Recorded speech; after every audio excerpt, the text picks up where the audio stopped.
Okay. Give me a quick overview of what we did yesterday of chapter 10, I think it was, recruitment and selection. Chapter 8. Yes, sorry. We Recruitment and start. selection, the role of human resources management. Yeah. The role of the human resource department was that there is recruitment and selection, and the Okay. difference we said was recruitment was you're searching for the person, and selection is when you interview them and then select them. Mm-hmm. And the second one, they take care of the salaries and wages. Okay. And then the training, which there is induction off the job and on the job. Mm-hmm. And then there is health and safety Yes. and redundancy and dismissal Okay. and industrial relations, which is the trade unions and trainees. Okay. So maintaining good relationships with the trade unions and I just gave you those two examples. Do you remember the two reasons why businesses might want to make their employees redundant?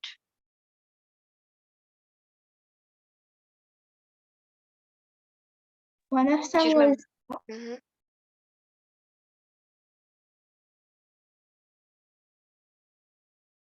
Carry on. one, one of them was merger and takeover, and the other one was retrenchment. Good, good, good. What's retrenchment? It's like when they no longer need the employees and like when they're cutting down on costs, they fire. Okay, excellent, perfect. So you remember all of this. Excellent. Now let's move on. We talked about recruitment and selection method, and we stopped at job advertisement, how we could advertise internally and externally, right? Now the next step is application. So once you've given an advertisement out, and you know that you've received applications, you look at those applications and you shortlist. So you look at the people who have applied, you look at your job analysis, you look at the job specification and see if they meet the specification criteria, and then you shortlist the employees so that you can call them in for interviews. Then you finally interview them. Some organizations also take IQ tests, so they want to check their intelligence level. So the interviews could be of different ways. um, it could include different methods. They want to assess if the employee can do this job and the things that they've written are correct, blah, blah, blah. Your CVs include all these details. Okay. Okay. And then your interviews, clearly they tell you. Now there are different types of interviews. Okay. There could be panel interviews. Okay. Panel interviews are when approximately there's a group of people. Okay, let's say three people are interviewing one person. So this person has come for a job, and this is the panel. Okay, so one person has a job of observing the person's character and physical movement. The other person majorly asks questions. The other person, so everybody has their own areas of expertise as well. So a panel sits and interviews this person. So panel interviews are also there. So it's usually this method is adopted for the senior level positions. So someone like a manager. Okay. Now some businesses also take tests in the selection process. Some places like accountants, especially in a bank, you want a job in a bank, you must clear an aptitude test. So there could be skills test where they want to check their how they would react if there was a situation. I'll see if I can find a video and I'll post it on Google Classroom. I saw one of this video, one of my teachers showed me of an aptitude test. It was a skill-based test. It was a really interesting video. And then there's aptitude test where they want to check their your intelligence level, your personality tests, and group situations. Sometimes they put you in a group spot and an entire group kind of observes you. So they might throw you in a team and they'll be like, okay, do this. And then they'll observe you how well you work together with that team. Okay. So there are different ways of selecting them. Okay. Now, then finally comes the process of rejecting the unsuccessful applicants and selecting the applicants you have shortlisted. So, after the interview, you've chosen the right applicant, you reject and tell the person that we didn't choose you. Sometimes organizations don't let them know. Sometimes an email is being sent, okay, or sometimes the person who's selected and they've been told that, hey, we've chosen you and you're good to go for the job. So this is a short summary of the entire process. I want you to draw this flow chart in your notebook. Okay.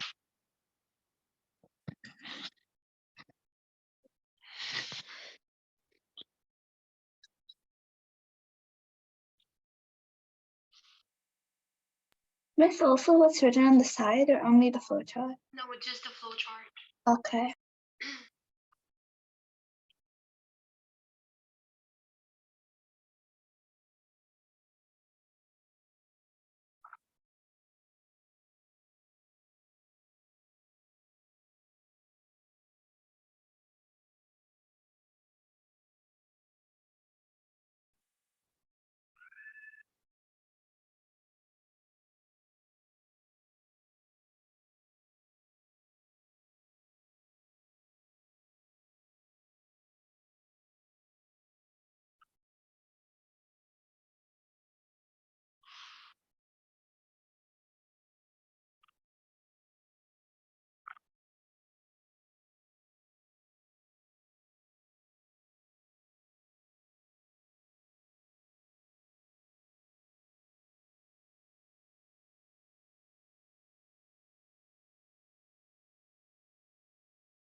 Miss, can you go back to the other screen? Yes, please give me a second.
Yes, I'm done.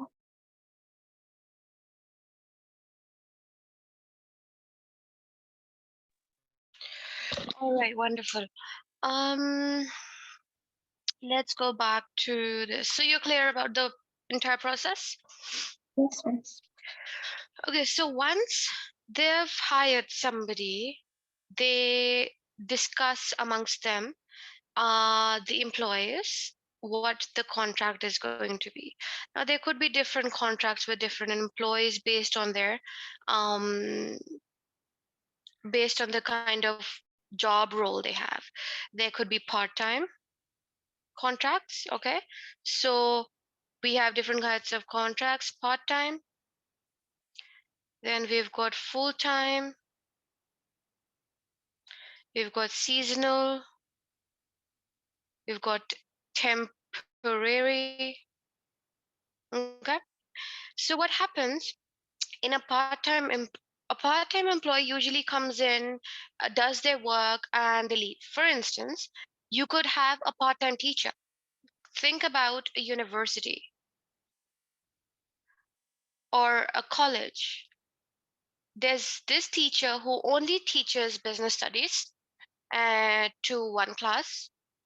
Is there really a point for them to be in a school for 8 hours when they only have a 2-hour class in a day? No. Why?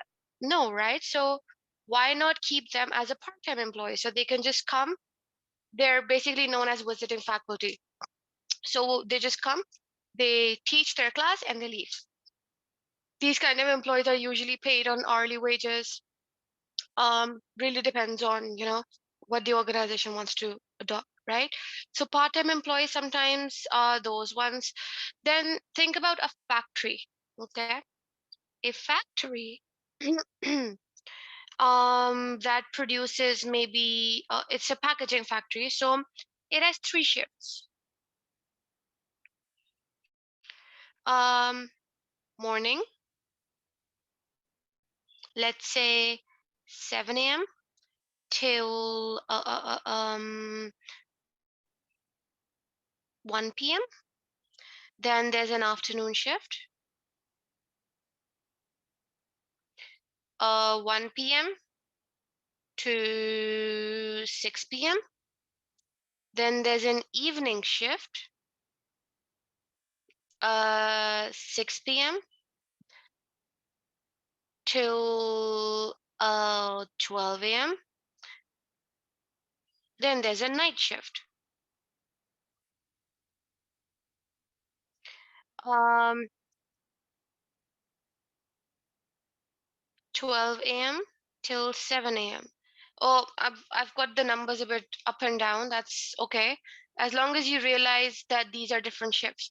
Now, when there's different factory shifts, what happens that you might want to hire your employees according to the shifts or their timings. So sometimes that could also fall into a part-time job. All right, because these are short shifts, right? These are just what, 6 to 7 hours each, right? So you could say that we specifically need them. Now, there could be full-time employees who might be working from the morning till the afternoon. There are some employees who might want to work for 12 hours. So you could say this team is a full-time team. Then there could be a part-time team that could only come in the morning. That's okay. So part-time people who come for fewer hours, right? It's usually 35 hours or so in a week. Okay. So it's like a visiting, or a, that. But then advantages for them is it's very flexible for them to work. They can, you can call them in the busier times. um for instance, maybe the production is at its peak in the afternoon or evening, so that they could be called in at that time. Then of course there's disadvantages to the employer as well. There, imagine you want to have a meeting with all of your employees. Can you have all of the employees together at one same time? You can't. Sometimes some of these lot might not be available, some of these lot might not be available, so it's very difficult to communicate with all of them at one time and coordinate with all of them at one time, because they only come when they need to work, and you can't really call them in separately for other sometimes people who work part-time, they have multiple part-time jobs, so they jump from one organization to another organization to another organization. So at the time you might ask them to come to your organization, they'll be like, hey, I have my other job, so I can't come right now, right? So obviously there's advantages, disadvantages. um it really is difficult to hire part-time employees as well. Not everybody wants to work part-time. There's less advantages for an employee, there's less perks for an employee. um because a part-time employee sometimes does not get the benefits of a full-time employee. For instance, a teacher, okay, a teacher wouldn't get paid for their summer vacations if they're a part-time employee. That is a worldwide policy, right? But if they're working as a full-time teacher, they'll get a summer vacation pay. All right, during the summer holidays, they get paid. Okay, so there's always advantage, disadvantages. So some people might not prefer to work as part-time because they want to have benefits and perks of a full-time employee. They also feel like part-time employees, they might easily get replaced by the full-time employees as well, because some organizations prefer to have employees who are with them from the start to the end, right? Now full-time employees are the ones who work more than 35 hours a week. Okay. Seasonal employees or the temporary ones, I'll tell you what. So at the time of the end of year, Christmas time, let's say, we know that the sales go up, right? For especially in retail outlets, um, they're looking for Christmas presents for each other and whatnot. So Yeah. usually stores, general stores, Tesco's, Asda, Sainsbury, if you have heard of them. Have you heard of them? Yeah. Yeah. So um, these stores usually have high sales, right? Because that is the peak time. So at the Christmas time, usually you call the your seasonal employees. You're like, hey, it's that time of the year, and our sales are going to be high. We're going to have a lot of customers, so we need more salespersons. How about you come? Okay. So how about you come and do this thing? So you call them when the demand is high. So it's more like a seasonal thing. All right. Yeah. Okay. Temporary, it's not in your curriculum, but I'll just tell you for your general knowledge. Sometimes businesses are about to launch a new product, right? So at that point they know that they'll need some special employees, let's say somebody who can conduct market research. Maybe at the time of the launch we will have a lot of sales, so we need a team who could work on promotion and sales and whatnot. So at that point, you temporarily hire some people so they can work at that time. And then you don't need them. You have a very short term contract with them. Okay. Okay. All right. Are you clear about these? Yes, miss. All right. Okay, cool. What happened here? Don't need this. Okay. I don't know where this came from. Great. Now it's not going to go. Goes. Yes. Okay. Okay. So training, like we discussed before, on the job training, off the job training, different types of training methods. Now I told you training could be for various reasons. Okay. So let's draw this on a mind map. One second. Let's draw this on a mind map and discuss this further. Okay. All right.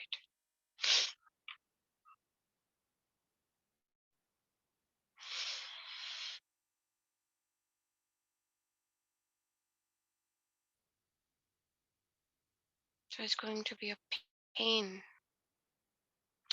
How do I make this big now? This is annoying.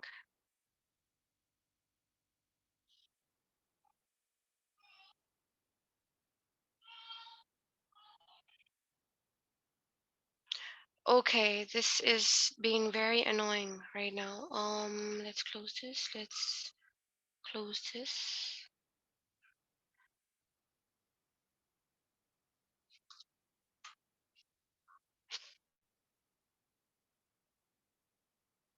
Thank God. Okay, so training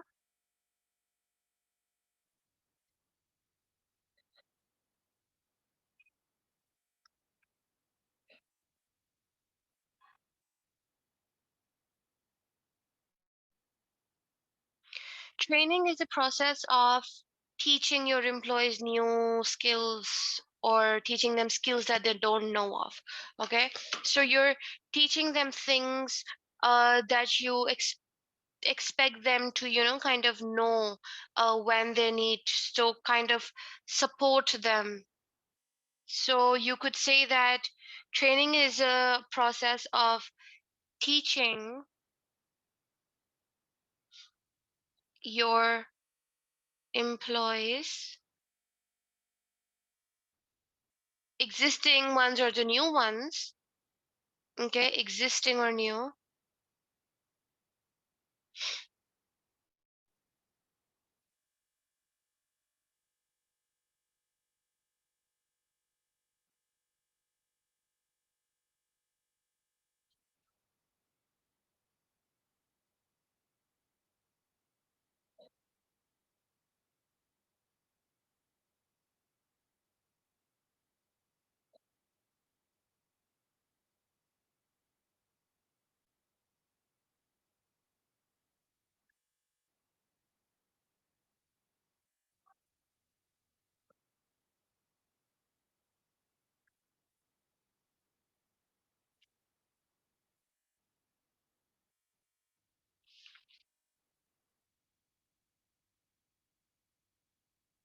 why do you think employees might need training?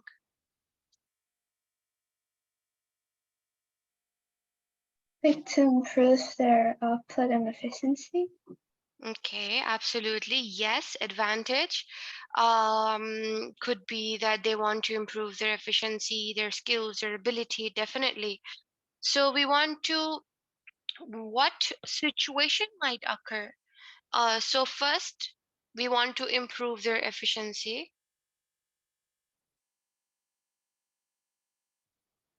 There may be a situation where the business, because you see, do you remember labor intensive and capital intensive? Yes, miss. What is the difference? What are they?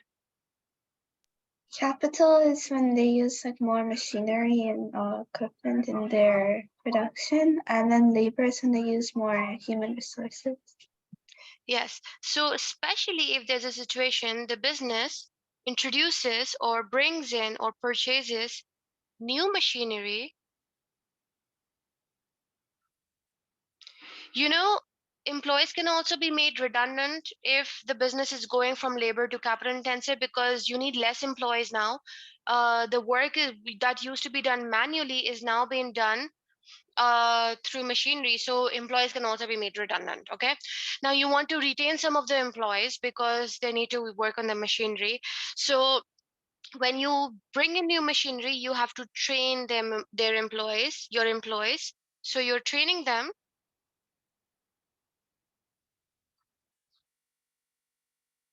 how to use the new machinery, right?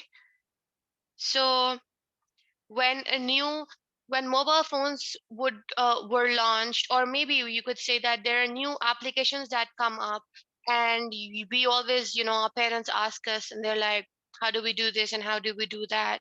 Why is this happening and this happens, right? So every time there's a new feature in a new application, or there's new means of media, there's new features in technology, people take a while to learn them, right?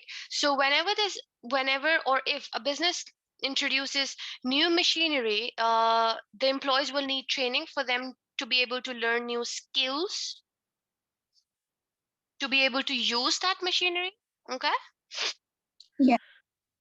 now Sometimes you want to provide training to unskilled workers. Okay, you want to develop their skills. You want to, what leadership style do we adopt for unskilled workers? Autocratic? Yes. Okay, why do you think we adopt autocratic leadership style? Since they're unskilled, they won't know what to do. So like the manager can directly tell them what to do. Yes. So that is a way of training. Okay.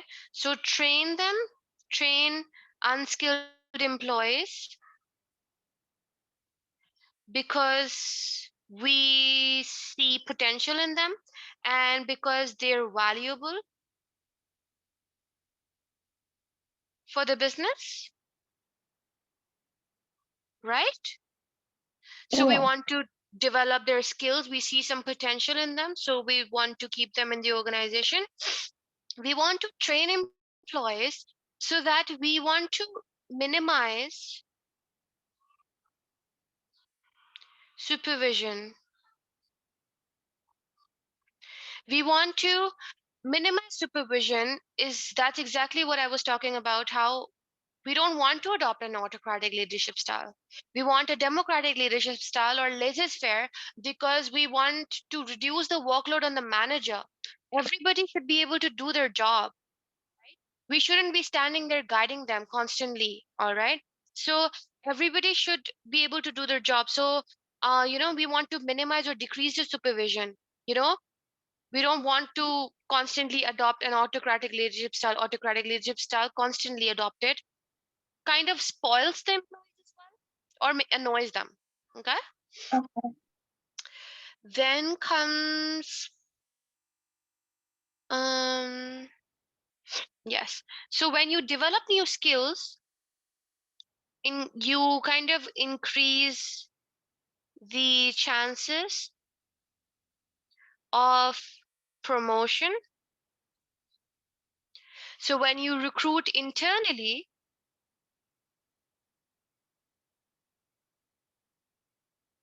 in the future, what happens? So many advantages, right? Yeah. Do you remember any of them from yesterday?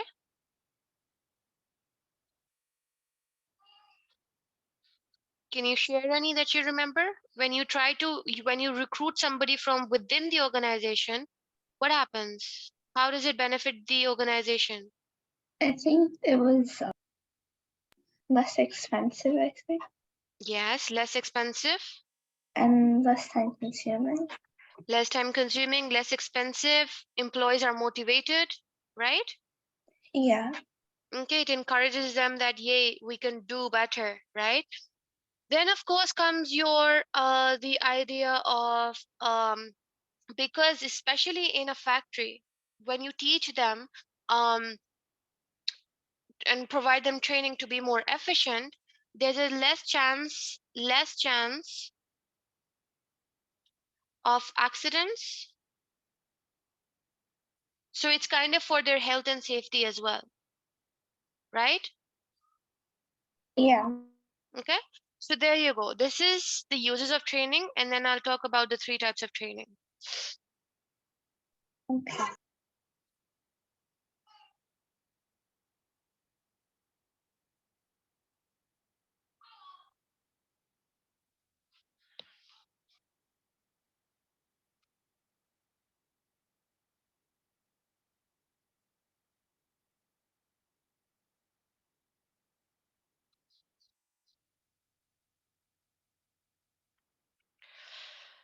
Next part. Oh, did you write them? 1 minute. Okay, sure.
Miss, I'm done. Okay.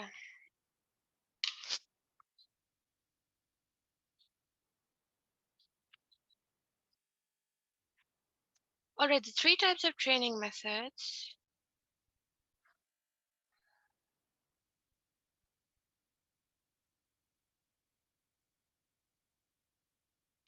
Now,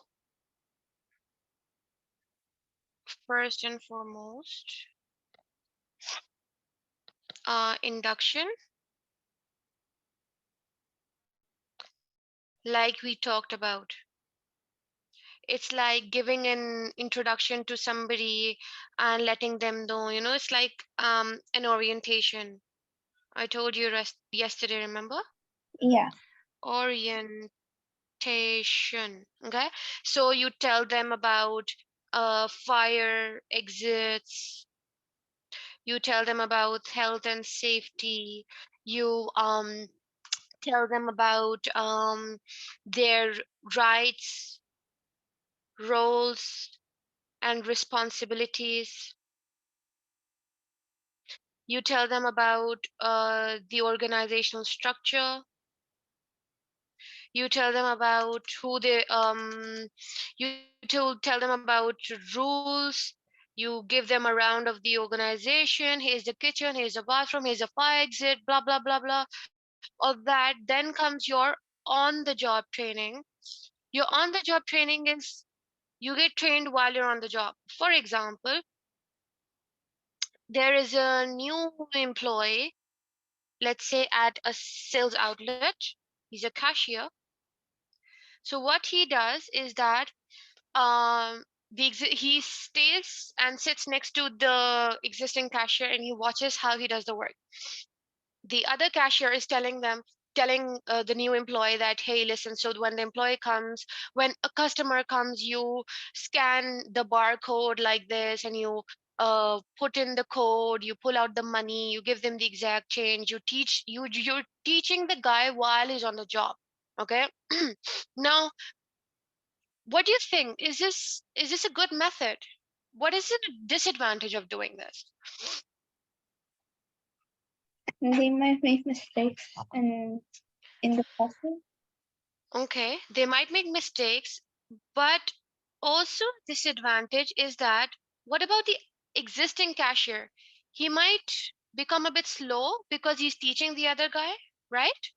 Yeah, Um, he might be a bit he won't be able to achieve his own targets or complete his own work, right? Because he has this burden of teaching another guy, right? But then there's also yeah. an advantage. It doesn't cost you money. It's cheap. You're But teaching the Miss, guy. one Yes. question. Is on the job from like internal like teaching? Yes. Oh, okay. Okay. So you see the other person in action and you see how they're doing their job and you do it that way, right? So there is a disadvantage there. But off the job is sending somebody outside of the organization. You usually send managerial people sometimes for external workshops. Sometimes you send them abroad for certification courses that would be 6 months to 1 year. Okay. um you want them to develop new skills. It is a very expensive method as well.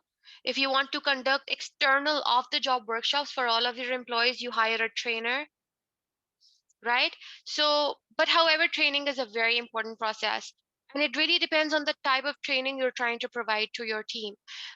So the training method is adopted that way. Induction happens definitely, but choosing between on the job and off the job, it really depends on the situation as to what kind of training you're trying to provide your employee. Okay, is it a skill based training? Are you trying to teach them something that they must know within the organization, for example, the cashier job? Or are you trying to teach them team working skills?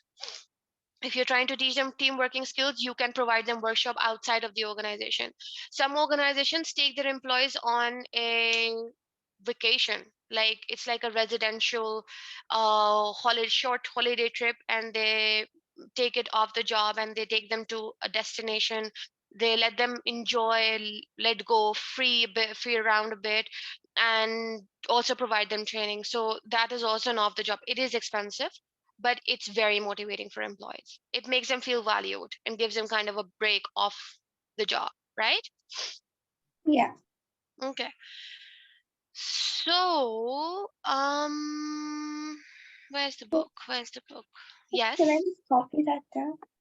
Oh yeah, sure, sure, sure, sure. I am sorry. Here.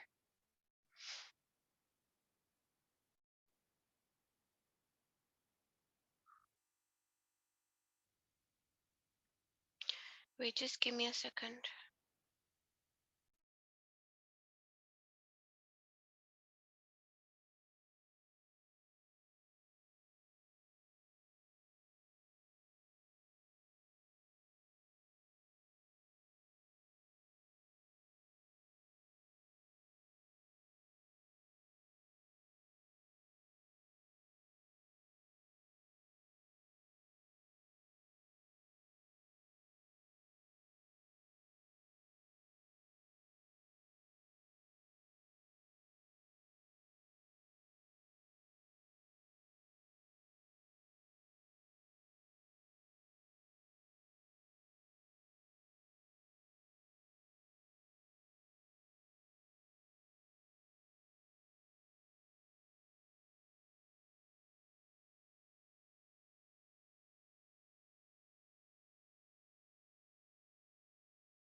Miss, I'm done.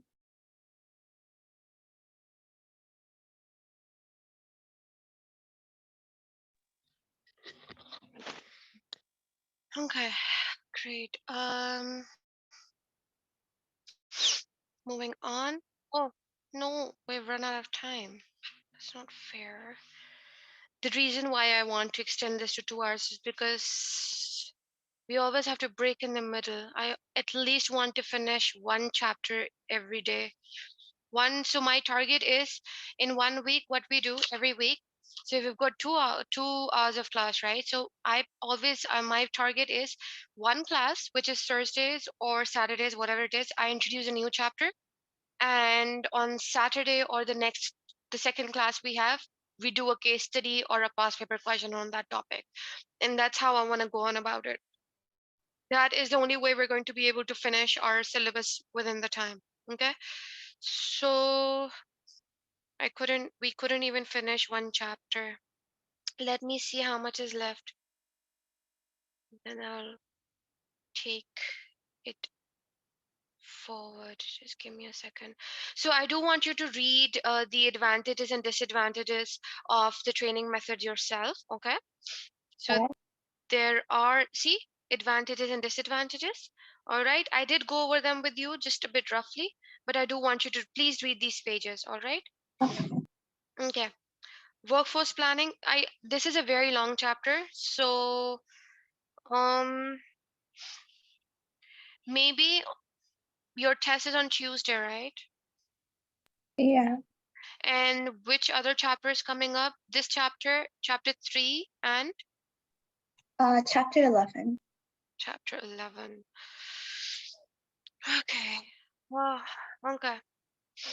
Let's see how I can make this work. I'll Let me see what we can do. Monday, I might try and take an extra business class. Okay. Apart Okay. from economics, I'll update you. I probably will have time. I'm aiming to take an extra business class. Does that work for you? Yes, Miss. Okay, so I'll take an extra business class on Monday. But I'm not promising. I'll just check my schedule, and I'll message you.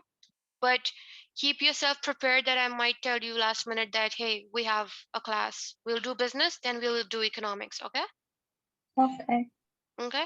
So I'll finish the chapter then. We've got 2 pages left for that, and I don't want to rush it. So there's that, and then we've got chapter 10, marketing.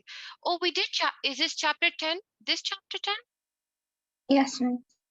Oh, we're done with chapter 10. Did we not do chapter Yeah. 10? Yeah, Miss. Chapter 11 is coming. Okay, it's chapter 11 because I remember doing market research. These are two very long chapters. These are two long chapters. But try reading market research yourself because it's a very easy chapter. It's very, very easy. Okay? Okay. Okay, and do specifically tell me any specific thing that you don't understand, then I'll revise that with you. It's not, it's a detailed chapter, but okay, I'll aim to do this on Tuesday, on Monday, and finish off that chapter. Okay, works for you? Yes, Miss. All right, then I'll see you. Okay, bye. Bye, Miss.